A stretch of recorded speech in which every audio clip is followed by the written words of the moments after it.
ప్రధానమంత్రిని, హోంమంత్రిని, వివిధ శాఖల మంత్రులను ప్రధానమంత్రి గారిని స్వయంగా 2 సార్లు ఢిల్లీకి వెళ్లి కలిసిన, ఇక్కడ ఆదిలాబాద్ కు వచ్చినప్పుడు పర్సనల్ గా కలిసి వారిని ఆహ్వానించి ఫెడరల్ స్ఫూర్తితో ఒక ప్రధానమంత్రికి ఇవ్వవలసిన గౌరవాన్ని తెలంగాణ రాష్ట్ర ముఖ్యమంత్రిగా నా విధులను నేను నిర్వర్తించిన.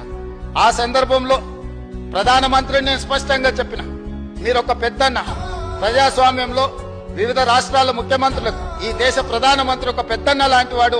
మీరు పెద్దన్న పాత్ర పోషించండి, మా రాష్ట్రానికి రావాల్సిన నిధులు, మాకు ఇవ్వవలసిన అనుమతులు మీరు ఇవ్వండి, మీ పెద్దన్న పాత్ర మీరు పోషించండి అని నేను చెప్పిన. అధ్యక్ష, వారిని పెద్దన్న అంటే నాకేమైనా వారు పదవి ఇస్తారా? నాకేమైనా కిరీటం పెడతాడా? ఇవాళ నాకు ఈ పదవి వచ్చింది అని అంటే ప్రజలు అవకాశం ఇవ్వడం వల్ల వచ్చింది. నా పార్టీ నాకు ఈ బాధ్యత ఇవ్వడం వల్ల వచ్చింది. పార్టీ అధ్యక్షుడిగా నాకు పార్టీ అవకాశం ఇచ్చింది. ఆ అధ్యక్ష పదవితో ప్రజల దగ్గరికి వెళ్లి ప్రజల్ని అడిగినాం, ప్రజా తీర్పు కోరినాం.